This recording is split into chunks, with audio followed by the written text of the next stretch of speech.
What would it take to get a date for Stu at just 5 feet? First, we made him an up-and-coming actor. No. No. Not. Then we said Stu had made millions by age 25. No. No. Not for me. Nothing worked. How come nobody picked Stu? He's too short. Too short? We asked if there was anything we could add to make Stu irresistible.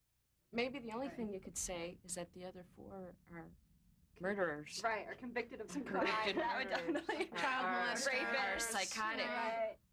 Exactly. And then we You would know. say, Oh, okay, hello, Stu. Right. I mean, and nothing bad towards him. He's got a nice smile. He's cute. But no takers. So we replaced Stu with David to see if 5'6" made a difference. We brought in one last group of women. When they all picked this fellow, we told them he'd been unemployed for 2 years, but that our David was a chief surgeon. I guess it would be David. For me. Two took David right away.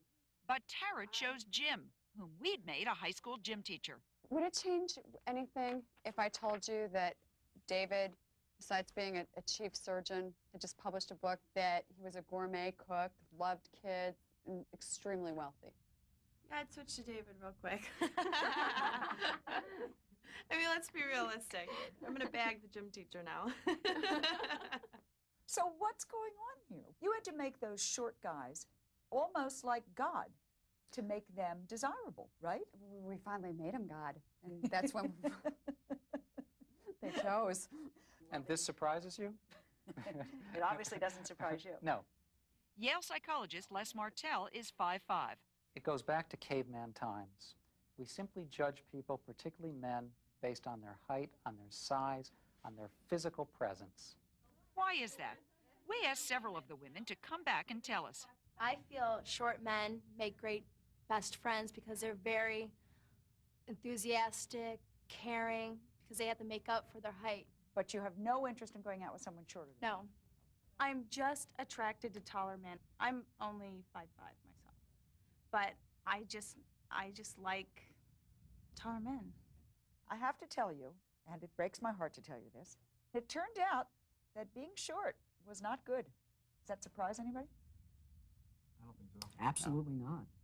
Tell me what you were thinking while you were standing out there with the taller guys. Sure aren't picking us. You want to look up into his eyes, and you want it to be like a movie.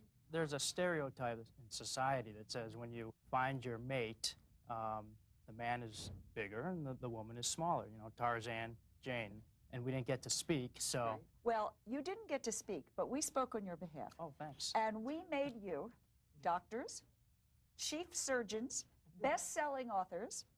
Stuart, we made you a venture capitalist who made millions by the age of 25. You were a gourmet cook. You loved children. You had ski houses that you built all by yourself. Sometimes all this worked, but most of the time, fellas, Didn't do a darn thing. Well, I guess that says something about people. What does it say to you?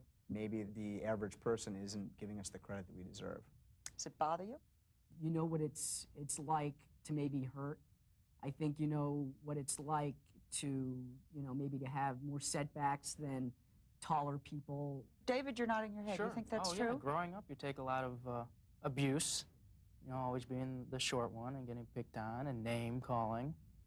It happens. What has happened to these three nice guys from the early experiment? Any women in their lives? Well, Dave, whom we told you was getting married, has gotten married, so that's all fine. Stu and Rob are still available, however. Women of America, tall or short, they're out there.